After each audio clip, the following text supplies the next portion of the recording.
night before at Verizon. I don't know where it was. But on the way back, we decided to record a podcast while we were in the plane so we could piss off the other first-class passengers. It was really great. So, as usual with Joe, I have a tough time corralling him into a single topic. But we did for a little while. We talked about, I guess mostly we talked about comedy, but we talked about censorship in general, what that means. And then it just kind of just meandered to a regular conversation. But it was still fun. So, sit back, everybody, relax, and enjoy Ari Shaffir Skeptic Tank, number 27. Let's call it Censorship with Mr. Joe Rogan. This is the 90s and we're coming on strong, saying things and doing things that you're saying's wrong. Wising up, because on election day, we'll see who's banned in the USA.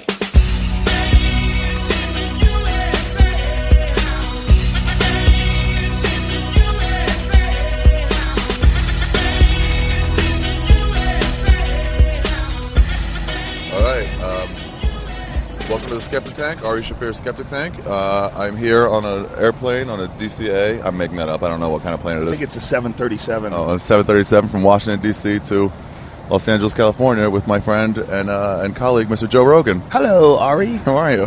Podcast on a plane. Yeah. I love it. It's so easy. It's way better than the way I've been doing it, or we did it before with an iPhone. It sounds kind of funky. And we're almost kissing. We had to be so close to it. A little bit.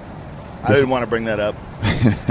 Not that would have been bad, but whatever. We just didn't want to right then. We're gonna try to go. You hate doing topics. I don't care. We can do a topic. Well, let's just talk about this in general. Censorship in general. Just the idea of somebody fucking telling you what to do or what not to do. I hate it. I don't know if you do. Of course. If you're a comic, the only way you become a comic is somewhere along the line you said something you shouldn't have said and somebody laughed. And that's what it's all about. I mean, the 90% more of what you say on stage and what I say on stage, there's many, many, many, many places where it's absolutely inappropriate and people would be upset at you. Yeah. I mean, could you imagine if you were ever in some formal meeting about anything important and you told the exploding vagina story? You said, well, I like women when they're 20 because their vaginas are awesome. People would fucking freak out. That's just not funny. I'm like, well, not in the right context. Yeah, you're like, well, you're wrong because I've got a recording here. That was the first time, actually, I remembered not doing well with a joke and having this freedom. It was this anorexic joke.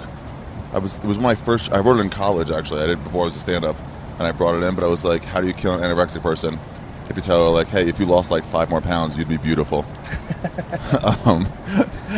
And I was in the belly room with like 5 people one day, and the joke got laughs. It consistently got laughs. I was happy with it. And then somebody didn't get laughs that night, and this girl was like, that's just not funny. And I'm like, well, I mean, I know from observation that you're just wrong. But I agree with you, maybe. No one laughed today, so something I did was off. But the joke is untouchable. My delivery might have been off, or this crowd might have been off, but that joke is beyond reproach. By the way, the captain is just talking. This is the worst sound system ever we couldn't for hear him communicating. He could be telling us there's UFOs out the side of the building. If you look on your left side, you'll see an unidentified flying object. They waved at us. They're looking at us right now. The stewardesses are looking at us like maybe we're doing something that we shouldn't be doing. They're deciding? Yeah, they're trying to decide. Well, it's, when someone says that it's not funny, they are right. It's not funny to them. To them. It's not funny. And sometimes it's just not funny at that moment. And even you're not laughing because you've heard it 100 times, so you know it's coming. And these 5 people, they're sensitive. They're right. At that moment, it's not funny. But shit, man, that doesn't mean anything. There are times, I remember in my acting class, where I'll see some scene or something, and it just strikes me right, and I just start laughing. Because they do it well, they're leading the moment, and I'm like, oh, I see this moment, that girl's tooling that guy around. Yeah. And I'll just laugh, and people are like, what are you laughing? I'm like, I don't know. It's funny. I took my oldest daughter to Twilight. She's into the Twilight movies. Oh, really? And, nice. And it was so, I don't know which one it was, the second one, or I think it was the second one. And it was fucking horrendous. There was some horrendous scenes in there where I was laughing and biting my hand, and then I started goofing on them. Well, to her, it wasn't funny at all. To me, it was hilarious. Jacob just lost his love, Dad. Yeah. I was like, oh, that's not cool. No, he didn't just say that. Get out of there, you sparkly freak. I'm like, I always hated the idea of Twilight because I'm like, it's vampires versus werewolves, and it's some love story. And by the way, no one dies. No one dies? No one dies. And they're fighting over a 6. Yeah. People die like sort of peripherally on the news. They heard someone got killed. None of the main characters die? No, you don't see anybody die. It's terrible. The werewolves are... Do they say they're going to kill each other at least? Yeah, they threaten, they gnash teeth, they look at each other, but it's like really a girl's version, a young girl's version of what werewolves and vampires. Right. They're attracted to these blood-sucking freaks that live forever, you know. And in high school, if some guy was mad, they'd beat you up, but that'd be the worst of it. They go, "What? You want some? You want some?" Well, it's also kind of cool. Rebecca? He can protect you because he's a werewolf or a vampire. People call that female porn. My ex-girlfriend Ashley used to call that female porn. It is. There's something. I mean, haven't you ever been to the bookstore and you see those books that you go, "Who the fuck are these for?" Mm-hmm. Those with the guy with the long hair, Fabio-looking hair, yeah, with his chest hair broken open. Yeah. This tan at the beach. And there's a girl who's just longingly looking at him like, who's that novel for? Well, it's a woman who needs love in her life, and she's not getting it. Women need a certain amount of romance. You know, it sounds gross, but they want to be courted because they want to know that their eggs are special. They want to know that their genetics are special. So they want someone who adores them. So it appeals to them. See, women aren't just... I mean, I shouldn't say women in general, but a lot of women aren't happy with just someone who really loves them and cares for them. They want to be adored. They want to be worshipped. Yeah. They really do. And it's because of their eggs. They want... This is a fight for the eggs. It's a genetic people read battle. Those and they read about somebody crossing an ocean and getting off the ship and go, "Maria, take me in your arms." They see that and they're just like, "Oh, it's time to touch that clit." Yeah, it's time perfect. Yes, diggy, diggy, diggy, diggy. Yeah, they love it. It's funny, man. It's just they have a completely different set of ideals than us, which is why those type of women could never understand hand jobs, could never understand going to a place and just getting jerked off, you know, or being back on alley a date. behind a dumpster. Yeah, and a girl doesn't want to have sex. And you're like, "Oh God, will you just touch it with your hand?" "No, I won't touch it with my hand. This is not like my books. This is not like the man with in the books they never say just kiss it. Yeah, just touch it with your hand. That guy never says, "Just let me titty fuck you." The guy with the flowing locks never just tries to titty fuck you. We knew a baseball player. Peripherally, we knew him like a little bit, and I mentioned him that he got us on the field at Dodger Stadium once. Did he what? They got us on the field. Like, okay. After the game, we walked down there. It's kind of cool. And I mentioned it to my friend Avi, and he's like, "I know that name from somewhere." I'm like, "Oh, he's a Major League Baseball player." He goes, "No." "Oh, I know what it is. He was hooking up with a friend of mine and said, 'I'm married, so I can't fuck you, but I could just come on your tits.'" He said, "I'm married, I can't fuck you, but I'll just come on your tits"? Yeah, that was his answer. Wow, that's interesting. Yeah, and she went for it. She went for it? Yeah. Did they make out? Or did they kissed a little while, I guess. Oh, okay. Wasn't there, so I'm just... You just beat one off on her tits. Yeah, it's like, you know, this isn't cheating. Pretty hot. I guess it's sort of cheating, though. Sort of. Because you wouldn't do it if your wife was there. No. That's why I think all those things are cheating. Yeah, you got to think about that. You got to think about that. And then again, like we were discussing yesterday, when something like that happens, then you got some crazy freak who has some story about you. Oh, yeah. You know, you're a Major League Baseball player. That person who was willing to fuck you after you met them. Yeah.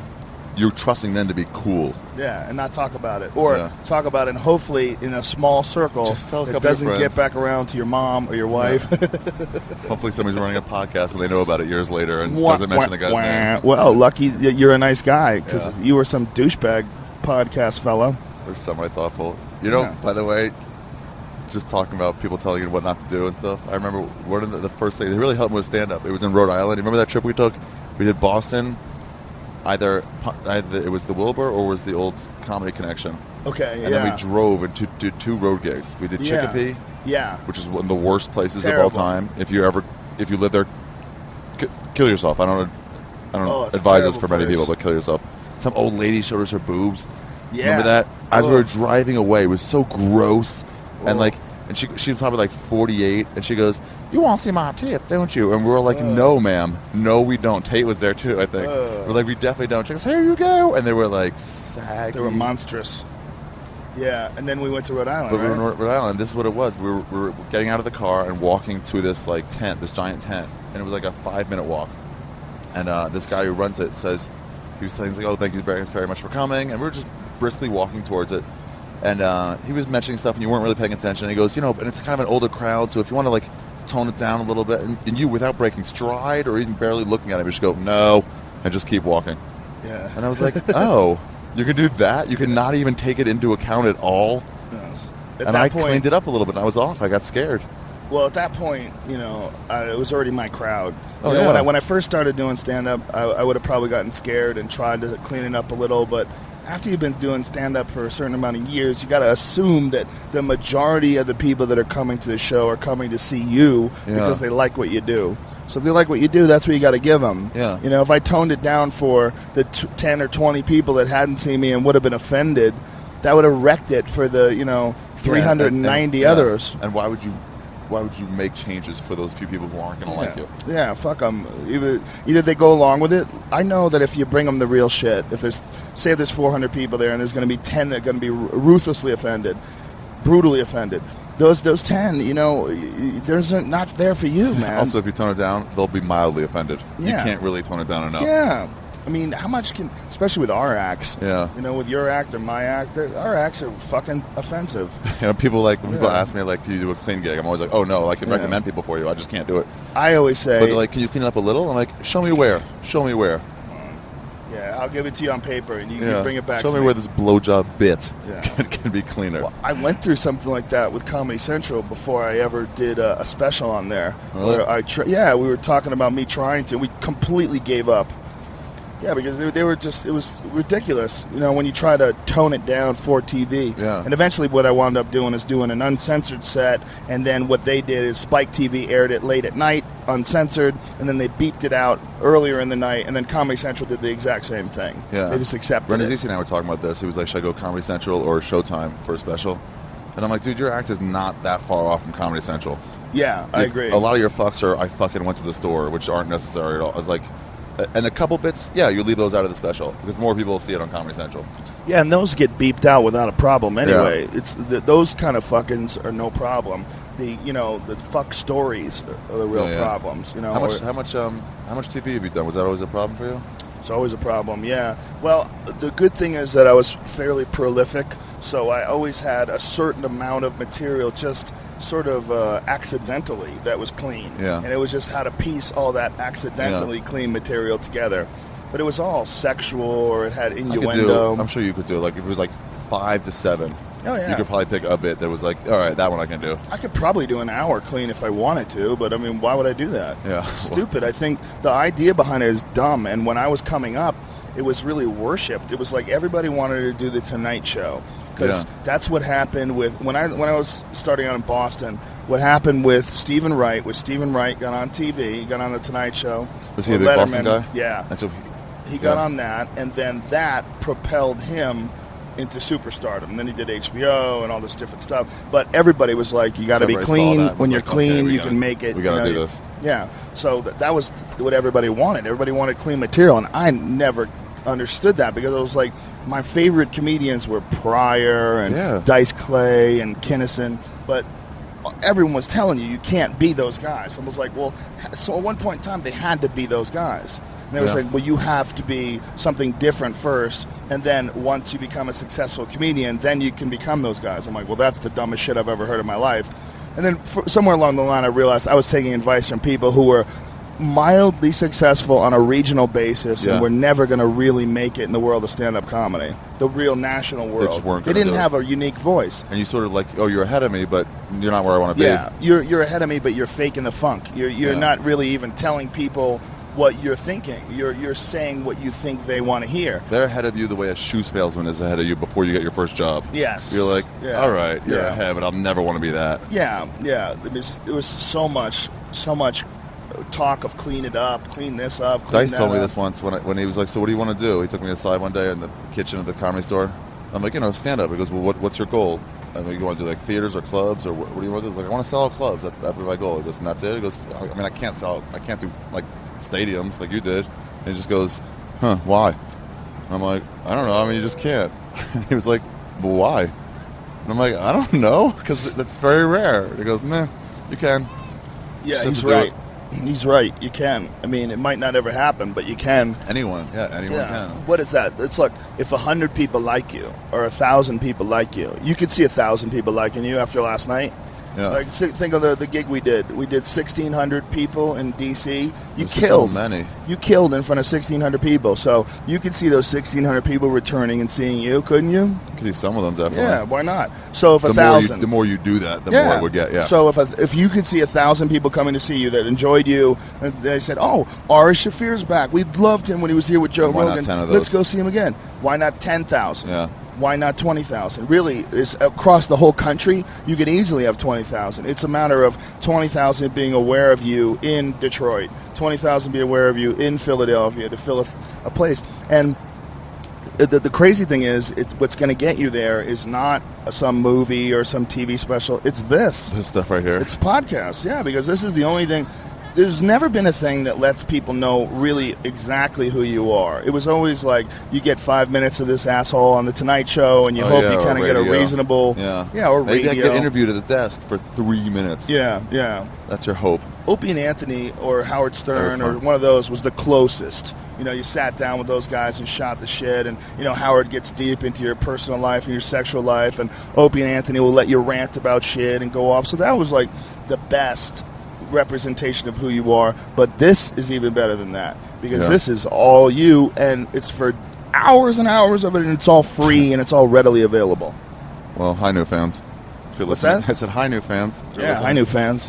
You fucking freaks. What are you doing? Put your pants on. DC was fun. That was a fun, good show. DC was awesome, man. These gigs have been so much more fun lately. This past year, all the gigs we've been doing on the road have been really packed crowds that know exactly what we're doing, and they're all podcast fans. So you mentioned the podcast, they went crazy. I mentioned the Fleshlight on Friday night, and they went crazy. Just because they know that it's the sponsor, they went crazy. How do you feel being responsible for a number of loads across the country? I think it's funny. I would say a myriad. I would use that here. I like the Fleshlight being my sponsor because it's perfect, because it's embarrassing, it's silly, but it's functional, and there's no reason to be embarrassed. And it's like pretend that you don't masturbate. I think is just as stupid as this rubber vagina. Everybody pretends about everything. Stupid. It's like, why are you pretending? Because of censorship. Here's my new. What I'm realizing. It's when somebody breaks up, when you have a friend who breaks up with somebody, and immediately they're like, yeah, whatever, I'm fine, I don't care. And it's like, why doesn't somebody just say like, oh no, you're not. None of us ever are after we break up. It's okay to feel pain for a while. Because you say you're fine because you want to be fine. No. And you are kind of fine. You don't want to show weakness in front of people. There's a little of that. But it's also that you want. You think that if you put yourself in the right state of mind, maybe you will be okay. Yeah, I'll be okay. I'm fine. But, you could be self-indulgent and go, oh, my life is over. I would way rather hear I'm fine than someone, stick their chin up. Even when you're talking to exes, too, when they're like, how you doing? You're all right? I told somebody this once, and I was like, it's okay to be like, it's still really hard, but, I'll get better eventually. You don't have to be like, yeah, I don't care at all. Yeah, but people always feel like they have to say that. Yeah. They always feel like they have to say that. Even if they're just trying to convince themselves. Yeah, maybe that's what it is. It's because we're all weak bitches. That's what it is. The TV they have on now is just so horrible. A big part of what people do and who people are is projecting and pretending to be something that you're not, I mean, that's the entire art of rap music. It's way easier just to, be yourself. Yeah. Yeah. But it's hard. It's hard to admit in reality. It's hard to face reality, Yeah. Well, you can how sometimes you almost trip over a curb or something and you pretend you immediately pretend like you don't. I fell down on stage the other night. Fell on stage? I fell. Yeah, I fell down. And what do you mean? I slipped. Were you drunk? No, I was doing a crazy thing and the stool fell over. I was doing this thing about the weird contact rules with strip clubs. Yeah. That I like that bit. And I fell. And then I just felt like you fell to the ground? Yeah. And I when I was down there, I said, am I supposed to do this like a boss? And I put, because there's a bunch of internet memes of people falling down and putting their knuckles on their chin. I meant to do that. Pretending like you're fine. Yeah, but, it's part of life, I love those fuck-ups on stage. Yeah. Or if you smash your face with a microphone as you're pulling it out of the stand. Do you ever do that? Yeah, I've hurt my lip before. Yeah, it always hurts. You pull it, it's hard right onto your lip, and it shoves it between the teeth and the thing. Yeah. One time I was doing the K-Rock special. Yeah. They were at that April Fool's special. It's 7,000 people. Wow. It's a huge place. Is that the biggest show you've done? Yeah, definitely. Wow. And I was killing it. I was going crazy while I was on stage, and I whacked my hand down on the stool. Somehow or another, I did this. I don't know what I was trying to accomplish, but I cracked my hand, and I went, ooh, I think I just broke my hand.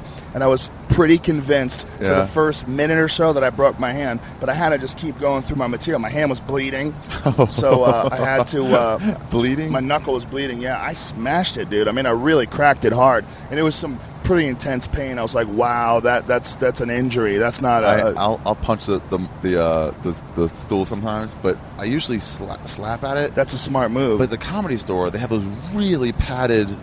stools. Cushiony, yeah. So every once in a while, I'll really punch at it. Right.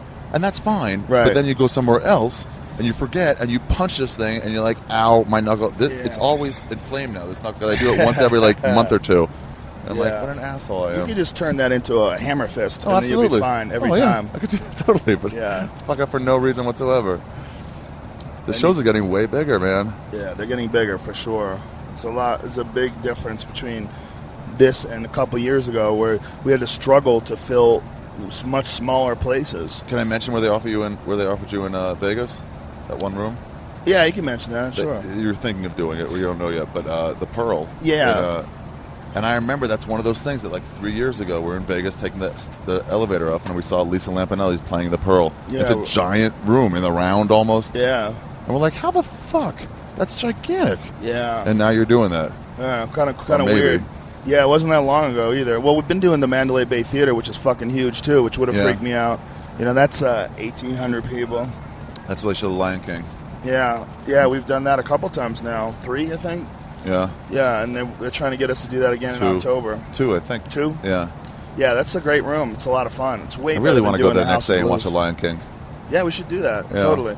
We could probably do that too. They invited us. They're like, whenever you want, just watch it. I think those things in Vegas is what I've heard. Those big shows that are like $250 a ticket or whatever, they don't ever really sell out. So those are the things they comp to high rollers. Oh, really? They're like, no skin off our teeth. Yeah, it's a $250 ticket. We're not selling it anyway. So if you want, it's like rooms. They're like, the rooms we already have. So who cares? Take it. Take the presidential suite. No one's in there. I've only been to see a couple other people's shows in Vegas. I went to see Artie Lang in Vegas once, and it was half sold. Really? Yeah, that was one of the shows where I went to. I was like, wow, this might be a trap. Being on the Stern show and then going on the road and doing stand-up, because I had never been to a show where I saw a guy get heckled more than Artie Lang in Vegas. Really? He was at the Luxor. Oh, fuck, they wouldn't leave him alone, man. It was half full. This is a few years ago. I know his popularity kicked up. This is when they first got on the satellite radio. It was pre-suicide attempts. Okay. It's just, I would say 5 or 6 years ago.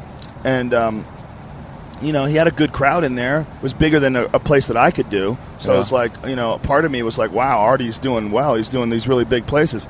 But the other part of me was like, oh, Christ, this fucking audience is horrible. Yeah. They were horrible, man. They were just drunk and dumb as fuck. And Artie had to talk about the show. If he didn't talk about the show, he couldn't just talk about life or anything in the news. They were like, say something about Robin. Yeah, what about Benji? They would yell. They would yell shit out, and then the Reverend Reverend Bob Levy, Al Sharpton. That'd be great. He opened. Yeah, he opened. He did a tight 5 about his hair.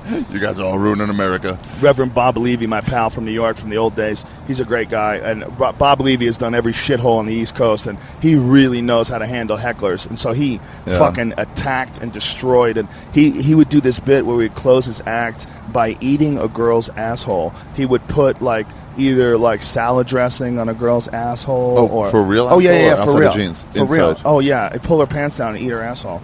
Jesus. Yeah, that was his closing bit. And that must be impossible to follow. Really hard to follow in a hell room. Yeah, at a bar. That's the exact type of place. Yeah, you can't believe he actually eats a girl's ass. Wow. Yeah, but that's what you got. You got to do what you got to do to survive. When you're doing those East Coast hell gigs, E. coli, E. schmoli, get in there. You put salad dressing on it? Whatever. He put mayonnaise on it, whipped cream. Like tossing a salad. There's a lot of different stories of different things that he would put on it. I would like to see that, but I would not want to go on afterwards.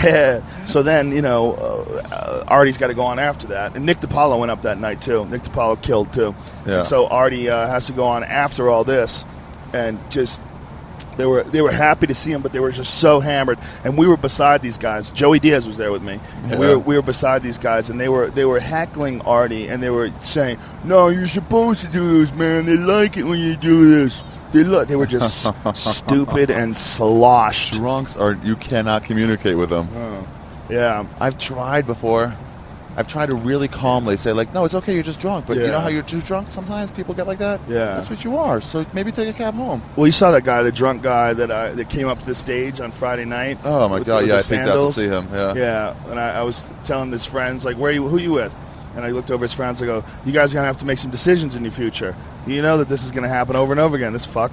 You gotta decide. Sometimes there's people in your life, and you got to cut them loose, man. You got to figure out when to. He came all the way to the stage, and he's like, and you were like, okay, make this clear. What do you want to say? Remember what he asked you? Yeah, look at that. There's a UFC on the fucking plane. Oh, wow, yeah. They're showing us. I have never seen that before. We're riding on the plane, and they had UFC fighters working out. Oh, is it a commercial for the UFC trainer? Oh, it's a commercial for a UFC video game. The X-Play. Oh, it's the trainer game. It's the UFC trainer with that Xbox Connect. What was that, Brian Stan? You know what Xbox Connect is? No. Is that like the amazing. Wii? It sees your movements, and the video game character emulates your movements. Oh. Yeah, it just sees your body. Oh, but instead of being plugged in, everything, you're not? Yeah, you don't have to have anything on. You're just moving, and as you move in front of this thing, yeah, I think it's kind of crude for right now. So can't they do all the stuff they do on the Wii with that? Yeah, well, yeah. It's Xbox is it's more it's more comprehensive than the Wii because it's your whole body. Yeah. It's not just moving the handle around. It literally sees your body, and if you look at the video, it's like mimicking what you're doing. It's you throw punches, it throws punches. See? Yeah. Oh wow. Yeah, isn't that crazy? Oh, so showing people how to from your chair. Showing people how to throw takedowns and leg kicks and stuff. It's pretty nuts. So just to lose weight, is that the point? Well, just to get in shape. Yeah. That's Diego. Yeah, it's fascinating, man. It's fascinating stuff. The new technology for video games. God, they see your movements. Yeah, it sees your body frame, and it mimics your movements. Because remember when they did all that stuff for like Gollum, and they had to. Did you ever see the behind the scenes on that? And they had to wear those put wires all over. Yeah, all over him, so they get every angle. That's way better than this, though. This does not move with the same type of accuracy that does. But this is a version of that, though, right? But without sort the of stuff. Yeah, the same kind of thing. It's motion this detection. This has got to get better, I guess. I did the THQ game. I'm in that game, the UFC video game. And in the UFC video game, they had to take images of me and all the other people that are involved in the sport, Goldberg and Bruce Buffer, and you stand still, and they take a 360-degree photo of you. Oh, and really? then they add that into an animation program, and then it moves you around. We did that at South by Southwest. They had like one of these booths. It was a car commercial. All four of us would jump, and they would it would do the zoom around you. It was just really cool. Oh, wow. Those pictures. Yeah, this is amazing, man. It's amazing pictures of people in the air. The kind of technology. I mean, you ever seen those 3D phones now? A bunch of people had them at the show the other night. They were taking 3D pictures of us. You saw it? Yeah. What did it look like? Shit. Oh. Looks terrible. It's new. Yeah, but it's new. Yeah, it's on the way, Just wait. Oh, Terry Fader. Is that his name, Terry Fader? I think so. God, yeah, I wonder if that's good.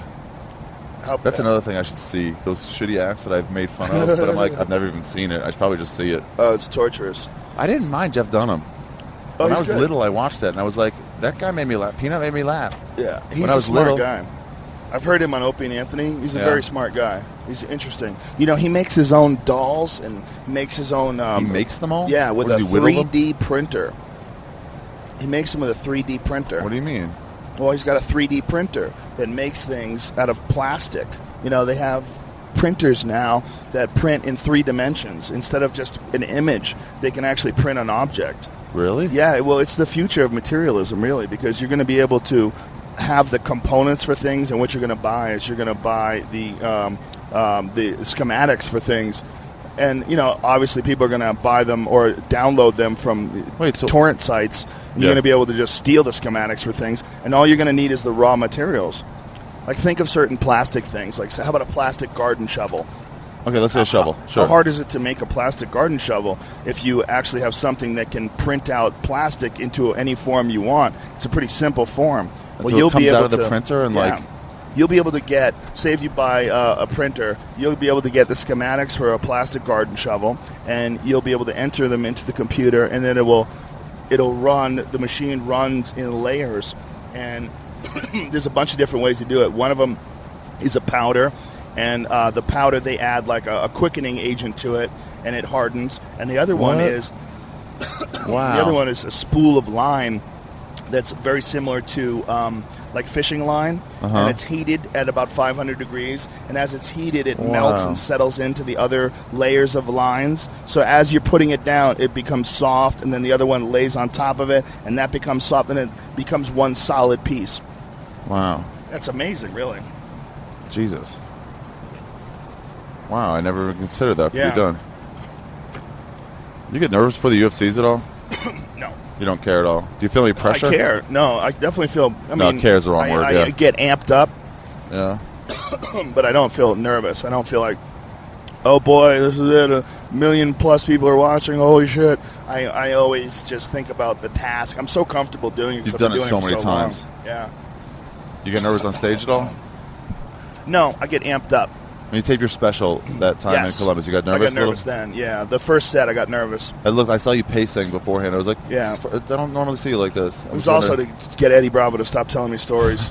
It was so strange. He was telling me stories like right before I was going on stage. Really? You know, sometimes people forget you're about to do something moment, that's going to freak you out, you know.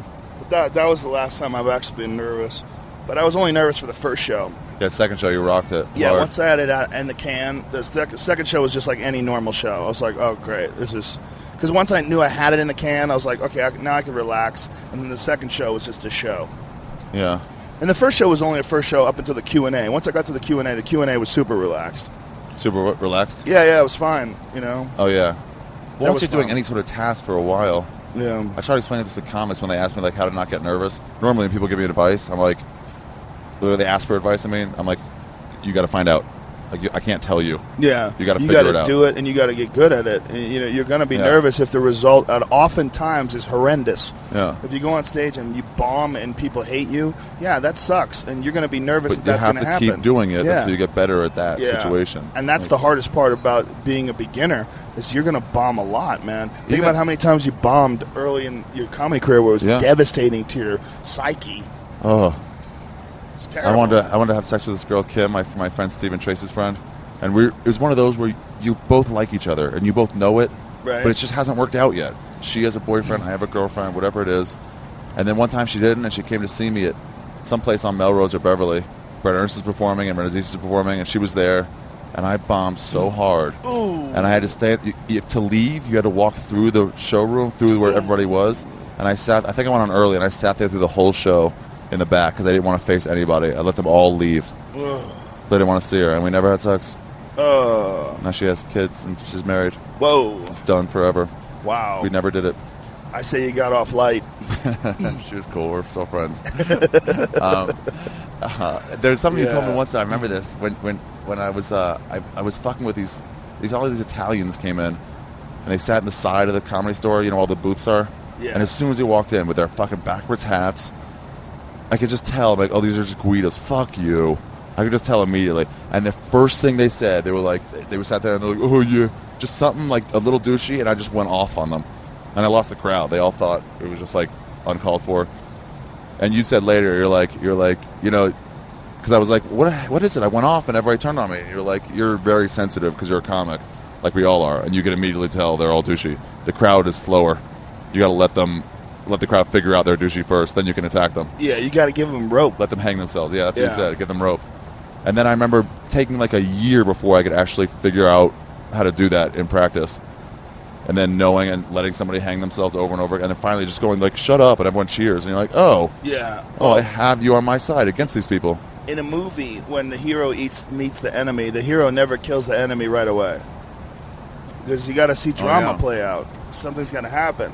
Yeah. There's got to be a reason to kill the enemy. You can't say, well, this guy's a bad guy and he's the good guy, so he's going to get him. They shoot him, he's dead. Oh yeah. It's a 2-minute movie. You can't kill the enemy unless you're in, or someone else in complete danger right now. They have to be picking up their gun at the end. You have to, first of all, have the audience on your side. So you have to say something funny first. You have to get the audience convinced that you have some entertainment for them and that these douchebags are keeping it from the audience with their selfishness. By the way, that's the same thing Spider-Man does before he kills an enemy. Really? Yeah. I mean, he makes some quip, some joke. Oh. But go ahead, keep going. Well, that's what you gotta I like do. that. And then, you got to build it up so drama's taking place where the audience doesn't know what the hell's going to happen. These people are heckling, and is the comic flustered? Is the comic upset? How's the comic going to deal with this? And you got to be kind at first, and then, it's like Dalton and Roadhouse. You got to be nice until it's time to not be nice. Is that a saying? Yeah. It's one of the worst movies ever. That sounds like a rough draft. Oh, it's of perfect. A line. That doesn't sound like a real line. Those are the cocaine days. Where they made movies, they're all coked up. They made ridiculous movies that were real movies. That's so bad. That's a stupid line. Oh, it's the best. Oh, that's not as bad as when she's stitching him up in the hospital. This really hot nurse is stitching up Patrick Swayze. Yeah. And he goes, "Pain don't hurt." He said, "Pain don't hurt." Pain don't hurt. Pain don't hurt. Yeah. I haven't seen the movie in a long time. Oh, it's awesome. He's a philosopher / cigarette smoking badass. Really? He's cool in every way with perfect hair. Have you ever seen Point Break? Have you ever seen Point Break live? I've seen live. What do you mean? These guys it's called Point Break Live. I think they do it on the road now, but they did it in I think in Los Feliz or downtown or something in LA for a few years. They reenact Point Break. Oh no! And they play all the roles except Keanu Reeves, who they pick out from the audience. And they have Keanu Reeves off at the beginning of it, and then they pretty much I think all his lines are "whoa" or whatever, and they keep calling on him. It's supposed to be amazing. Oh, that's and hilarious. so much fun. That sounds And they do it all in I don't know how long it takes to reenact it, and everybody's drunk. I went to see Rocky Horror Picture Show once. Recently? Or a long time ago? No, long I saw it in college. time ago. It's still rocking, though. There's still places that have it. They I was still play amazed it. by it. When I went in college, I was like, wait, what do these people do? They all know the lines. They're dressed up. There's a People separate dressed script up. for them to say along with it. Yeah. It's a party. And the crazy thing is, some of them have seen it 50 times. Yeah. Some of them have seen it 100 times. It's crazy.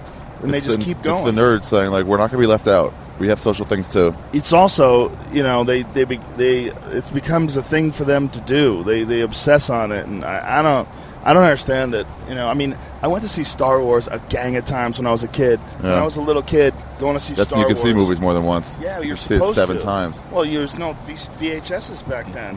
You had to go see movies in the movie. Oh, yeah, and that was your only chance. Yeah, Can you imagine now, if I see a movie twice in the theater, that's something I'm telling everybody about. Yeah. I saw Avatar 3 times. Really? Yeah. I fucking loved Avatar. That was a great movie. I saw it once with Brian. We were so high that we bought our ticket an hour ahead of time at Universal, and they were like, let's wander around while we're high. And we're like, let's not wander too far. So we stayed really close to the theater. Scared. Yeah. Walk around in circles. Losing track of time. Oh, the movie's starting. Nope, it's only been a minute. Okay, we're still good. Yeah, that was a fun movie.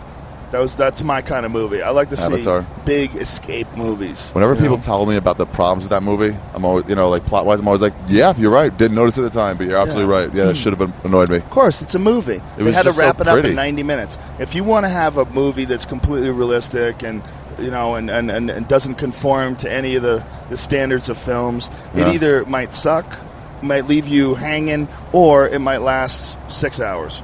I'm not willing to have either one of those happen. In the bedroom? What's that? You ever see In the Bedroom? In the Bedroom. What is that? It's not like a romantic movie. It's really sad. It had not Tia Leone. Who's the girl from My Cousin Vinny? I don't know. She's the chick. She dated George Costanza in Seinfeld for a while. I never really watched Seinfeld. You didn't see My Cousin Vinny? No. Oh, Marissa Tomei? Marissa Tomei, yeah. Okay. She was in it. A bunch of people, but it was about somebody's son dying. Okay. I remember seeing that the same year that A Beautiful Mind won the Oscar and getting mad. But wait, that other movie was actually a good movie. It didn't bother me in any way. Beautiful Mind bothered you? No, Beautiful Mind. Oh, yeah, it did, totally. Why did it bother you? Well, because the final... You see that movie? Yeah. You know how he wins this Nobel Prize and he overcomes everything and everyone claps? he won the Nobel Prize for something he did when he was a freshman. When he was sane. So all that craziness and overcoming that didn't help him win the Nobel Prize. Everyone clapping at the end and standing up when there's a score, it made me cry, but there was nothing there. He didn't overcome. Well, he did because he was socially competent again. He was able to communicate with people. He was able to say thank you. Yeah, that's an interesting thing about madness. You know, the idea of madness. I like that movie because, first of all, it's based on a true story, and as much of it is horseshit. The stuff they changed is his wife left him immediately when she went crazy. Oh, did she? Yeah, she didn't in real stick life? by him in any way. Yeah. Oh, really? Yeah. Nice. Not Hollywood enough. Let's change that because it's too depressing. That bitch.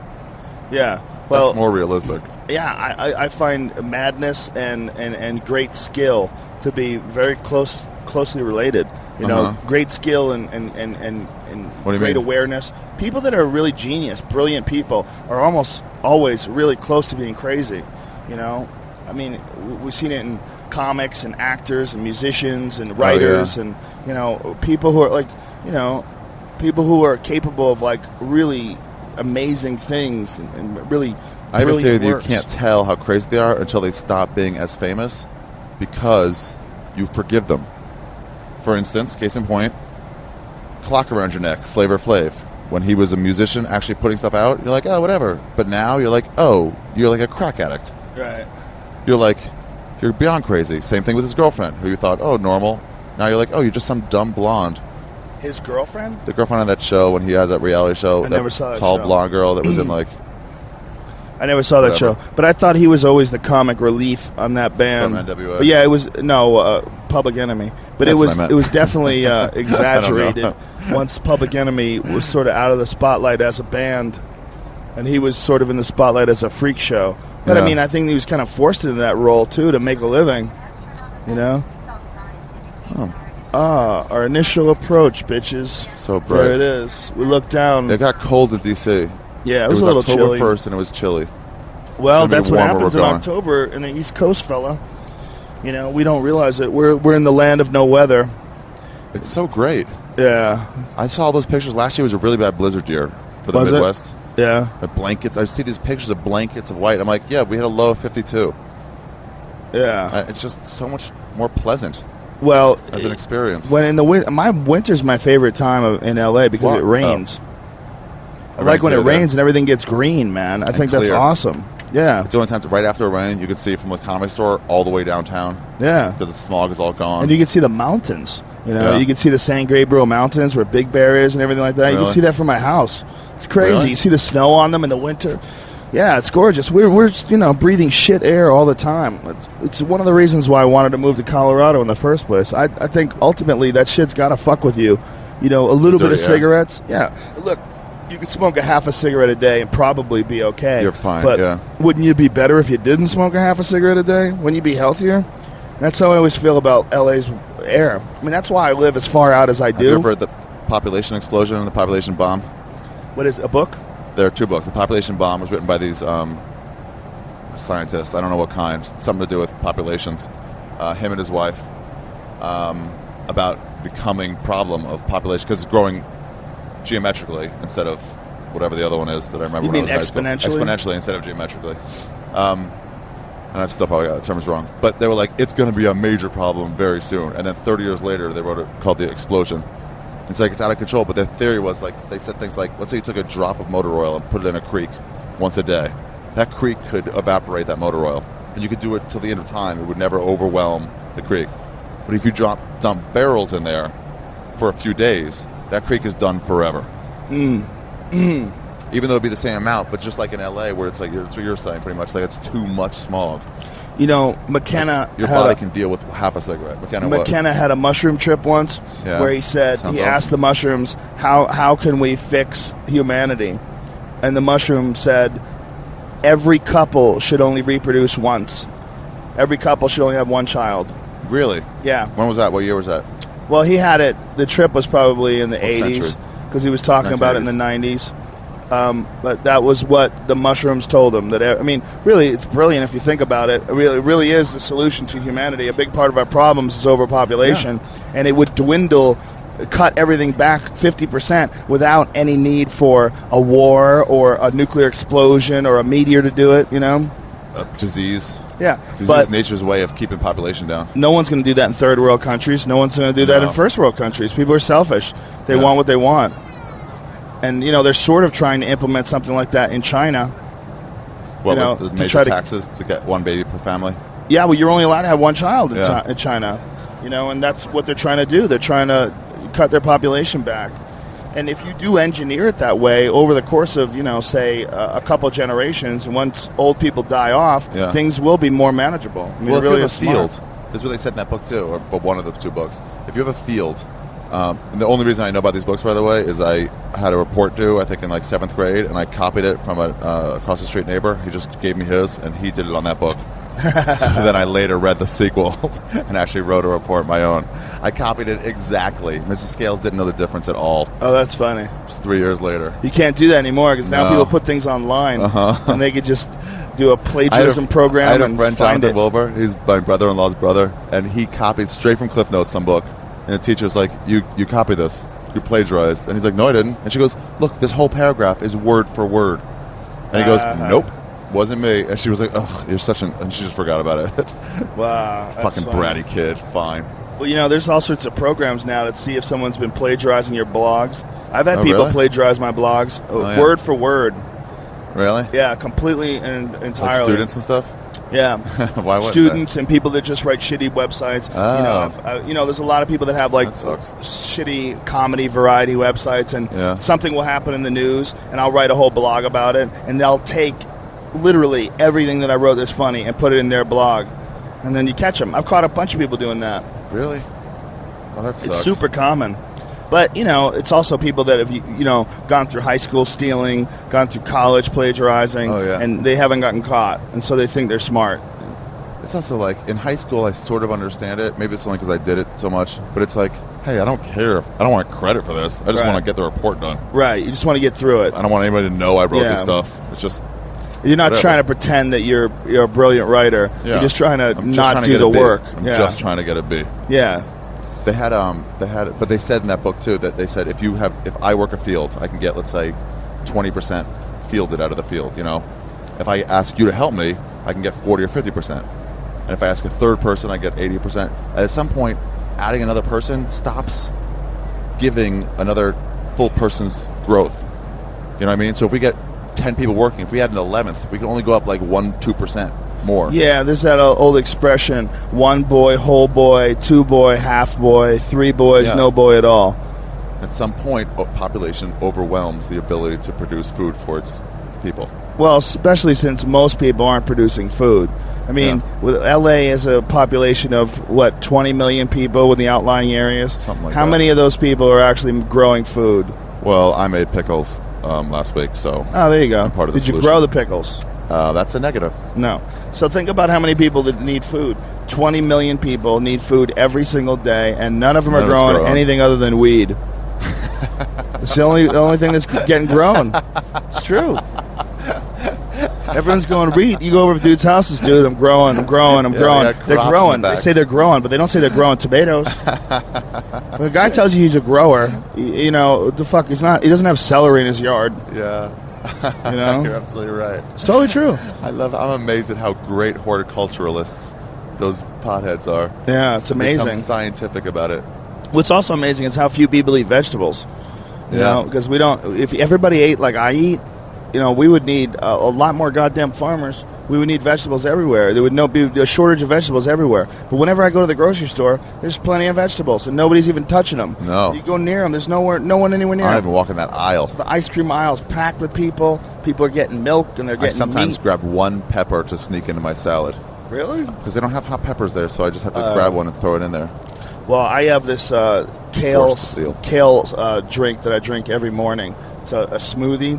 Yeah. It doesn't taste very good. It tastes okay. It's Do you not nickname intolerable. Do you nickname it Kale Shunnan? Kale Shunnan? Yeah. No. Oh. No. Sunnin? Whatever. Horrible joke. Go ahead. Chael Shunnan.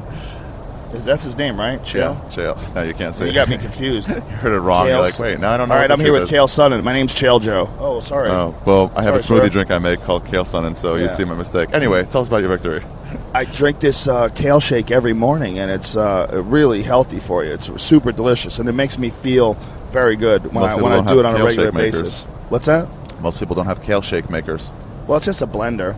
Oh. It just smashes everything up into like a smoothie. It's a super potent blender. Is it good? Yeah, it's really good for you. But I was thinking, man, if everybody did that, how many fucking vegetables would we need? That palm stuff? Huh? You ever drink that palm stuff? Palm's good, yeah. Oh my God, I drink it and I'm like, energy. Yeah. I've got such a deficit of nutrients. Yeah, you do. So when I drink it, I'm like, this is way better for me than candy.